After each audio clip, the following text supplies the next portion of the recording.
filles, je profite d'être en mode je fais des vidéos et j'ai du temps pour vous parler de ma mésaventure d'hier. J'ai fait tomber ma petite palette ELF par terre, sans le vouloir bien sûr, et deux fards se sont complètement éclatés. Donc le bleu ici et le petit rose là.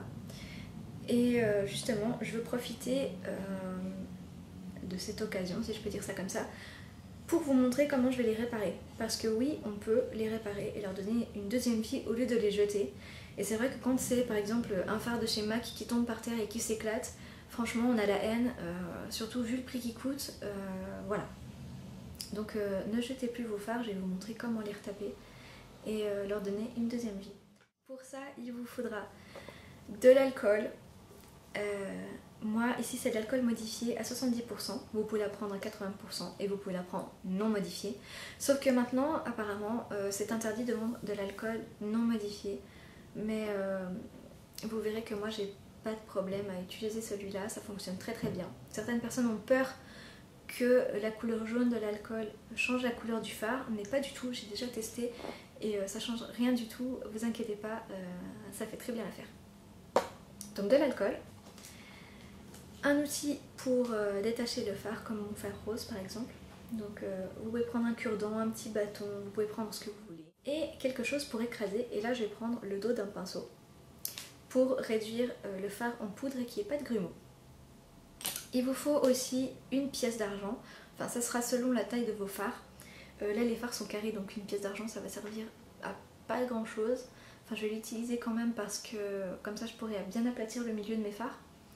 La pièce va servir à compresser le fard une fois que la mixture sera terminée. Et donc à l'aplatir et à la faire lisse. Donc prenez une pièce qui fait la taille de votre fard. Par exemple, je sais que parce que je l'ai déjà fait, donc je sais que pour les fards des palettes Freeline ou bébé cosmétique et tout ça, une pièce de 2 centimes rentre parfaitement dans le trou. Donc avec ça, vous pouvez recompresser vos fards. Donc je vais vous montrer comment je procède tout de suite et on se retrouve juste après. On a nos fards cassés qui sont ici. Et donc, comme je l'ai dit, avec votre petit ustensile, on va venir casser le reste du fard ici. Il n'est pas entièrement démonté. Donc, soyez minutieux. J'espère que vous verrez bien parce que je savais pas trop comment mettre ma caméra pour que ce soit assez visible, mais bon. Donc, je détache le tout. Je casse un peu les gros morceaux.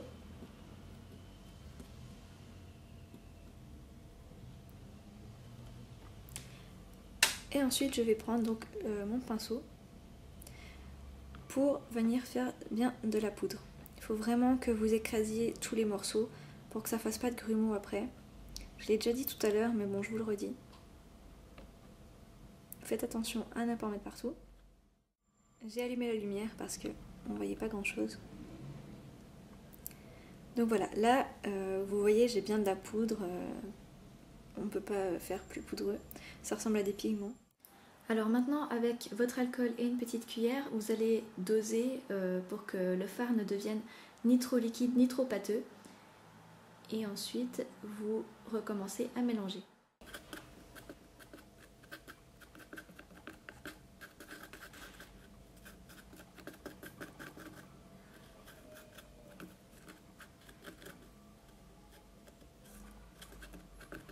Là c'est bien. C'est pas une pâte mais c'est pas non plus liquide. Donc là c'est juste top. Le dosage il est parfait. Après vous essayez de lisser un peu votre surface. Évidemment on peut pas faire des miracles mais... On va passer au pressage. Là je vais utiliser une petite pièce de 1 centime. Ça rentrera juste dans le trou. Vous l'emballez dans du sopalin parce qu'évidemment on va pas la poser directement comme ça sur le fard. Voilà. Et vous allez venir presser. Donc n'ayez pas peur d'appuyer, hein. Là évidemment mes contours ils vont être un peu moches étant donné que c'est pas une pièce carrée.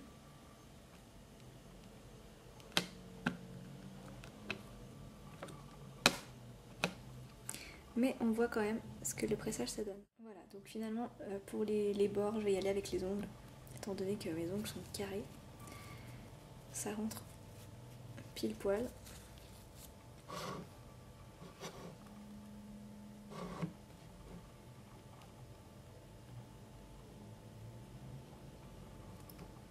C'est pas du pressage de luxe là, mais